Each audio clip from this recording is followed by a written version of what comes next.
Saskatchewan Safety Council and Saskatchewan Building Trades are working together on a joint project called Building Safer Trades. It's a safety initiative that is funded in part by the Government of Canada's Union Training and Innovation Program. And the project is focused on making sure that Indigenous youth have safety training, and when they are ready to get into the trades for a career, they have safety training under their belt. Joining us here today is Lyle Daniels, who is Inclusion Manager at Build Together Saskatchewan, and he's going to tell us why having safety training in the trades is important. One of the things that I think is really important for young people is thinking about what we do at the Building Trades and Build Together Saskatchewan, getting young people to start thinking about what they can do in 13 different trades. They need to start planning, and the best way to do that is to begin a process to get safety training, get their first aid, but also what we want to try and do is bring in some mentors, some role models from the First Nations and Indigenous community to help them see that they could get into a trade. But I also like the fact that this is a good opportunity for First Nations communities to just have people knowledgeable in safety. And as young as we're able to go with that, it's better off for the community in the long run. So students who are 14 to 21 are able to take free online safety training through our Career Safety Education program. So there will be 4 online courses that they take in Career Safety Education. The first course is Young Workers Readiness Certificate course.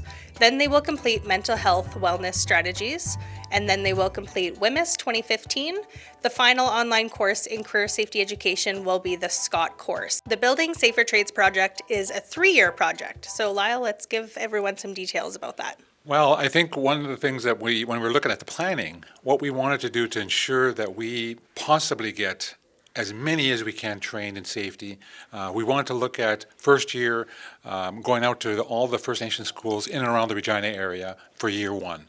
Year 2, around the Saskatoon area, which could mean as far as close to Prince Albert, and then after, in the 3rd year, Prince Albert and the north.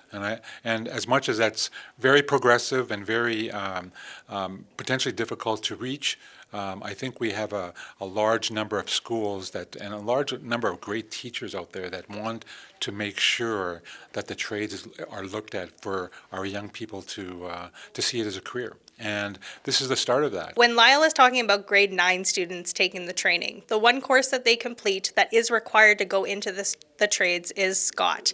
And SCOT stands for Safety Construction Orientation Training. And this certificate expires in 5 years. So even when the grade 9 students complete the training and they graduate, they still have a year to decide if they want to get into the trades and have certification to do so.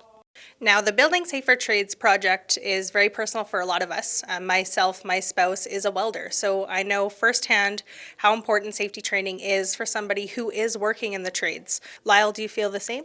Well, the one thing that I really want to see happen here is that young people take the training and start planning as early as grade 9.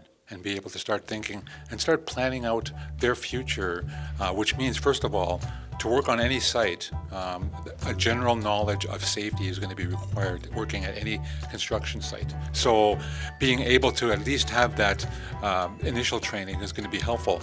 The one thing I like about grade 9 students taking this is that by the time they're finished at grade 12 and going into the workforce, they will already have the necessary requirements to work on a site. The big thing is making sure that a large number of the people in the school, teachers, but also the community understands what we're trying to do, because there's a lot of young people still unsure as to what they want to do.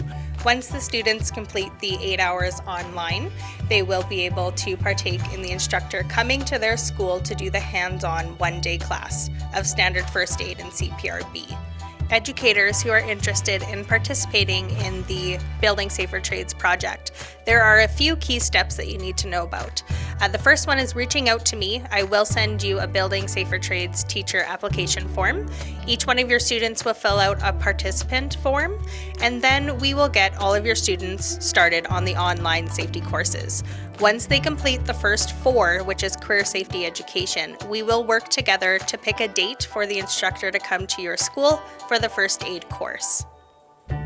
Thank you, Lyle, for taking the time to talk about Building Safer Trades project with us today. Well, on behalf of the Saskatchewan Building Trades and the First Nations young people all across the southern part of Saskatchewan, I look forward to working with the Saskatchewan Safety Council on this really important initiative, and let's go train some young people.